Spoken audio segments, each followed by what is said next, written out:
J'habite dans on appelle Zona Sul, à Rio de Janeiro, qui c'est un quartier assez bien. Mais je travaille depuis 10 ans.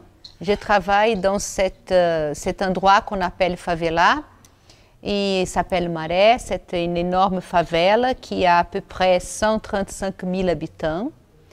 Et c'est une favela assez différente parce que normalement on imagine une favela dans les montagnes. C'est la façon avec laquelle on imagine. On pense favela, on pense dans des montagnes, dans des collines et des petites maisons. Mais celle-là, elle est plane, je ne sais pas comment on dit en français, plâtre, plane. Et là vivent 135 000 personnes. Et c'est là que je développe des projets d'un côté artistique, d'un côté, je dirais plutôt des actions artistiques et des actions pédagogiques. C'est ça qui se passe pendant toutes ces années que je suis encore en train de chercher une façon d'être là-bas. Je pense que c'est comme ça que je peux changer aussi mon point de vue par rapport à ce que je vis et que je vois dans cet endroit de la ville, que c'est si différent de l'endroit où je vis et où normalement des artistes travaillent.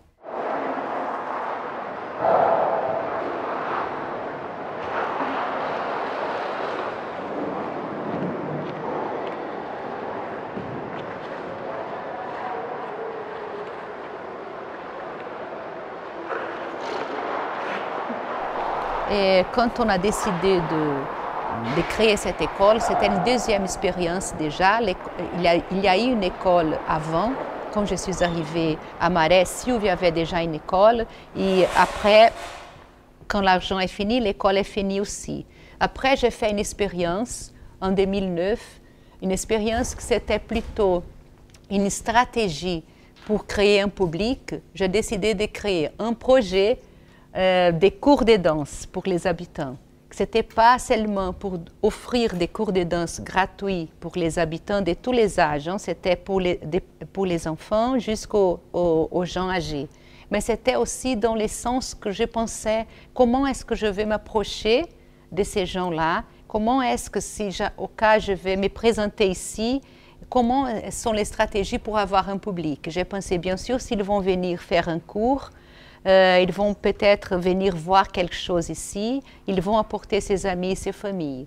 Alors ça, c'était mon idée initiale.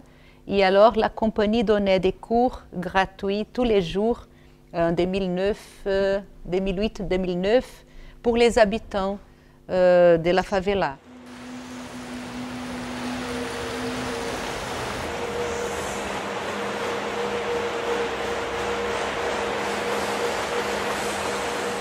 Et d'un autre côté, on voulait faire une expérience avec un groupe, une formation plus, comment on va dire, plus profonde pour 20 jeunes qui voulaient avoir un contact plus profond avec la danse. On a eu un argent de la Fondation Hermès de la France, et avec cet argent, on a pu commencer à construire ces groupes de jeunes. Alors l'idée, c'était qu'ils étaient un peu liés à la compagnie dans le sens surtout de donner des cours, de développer des projets ensemble. Et ils restaient 4 heures par jour, tous les jours. Ils reçoivent une bourse de à peu près 80 € par mois et une aide pour les tickets des billets d'autobus.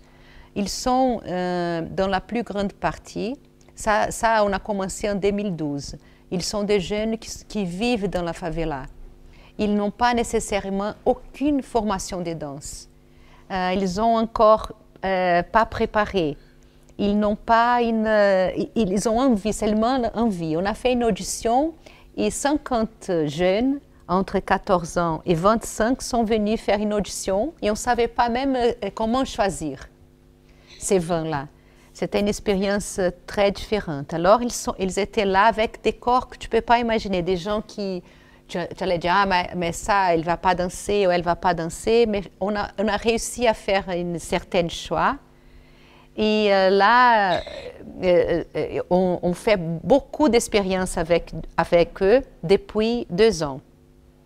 Et je pense que là, pour moi, c'est une espèce de laboratoire pédagogique.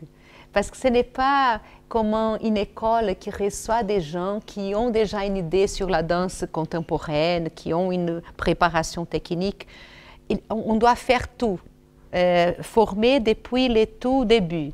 Et en plus, à part ça, ce n'est pas qu'on prend des élèves, on doit aussi avoir des assistantes sociales parce qu'on doit les soutenir parce qu'ils ont des problèmes parfois graves dans leur famille, dans leur façon de vivre. Alors, c'est une éducation, entre guillemets, je voulais dire, une formation, je préfère, plutôt qu'éducation, dans tous les domaines. Alors, parfois, on va voir des spectacles ensemble, parfois, on parle de la vie, de la politique, parfois, on parle des problèmes avec la famille. Il y a plein de dimensions différentes dans cette formation.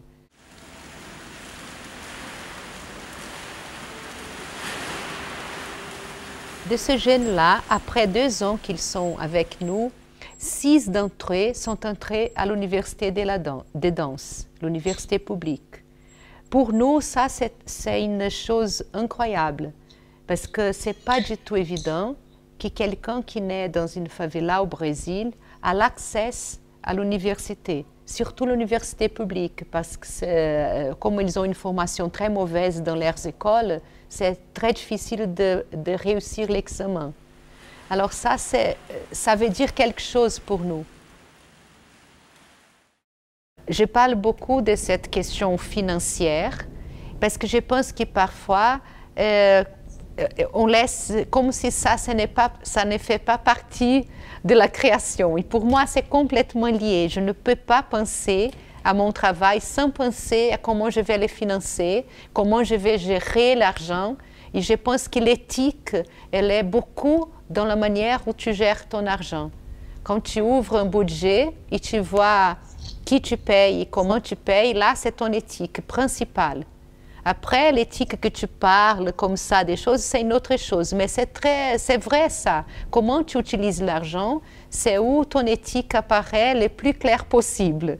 Alors, il y a je pense que si j'ai quelque chose, c'est la façon comme j'organise les devoirs et les droits avec le temps et l'argent que j'ai.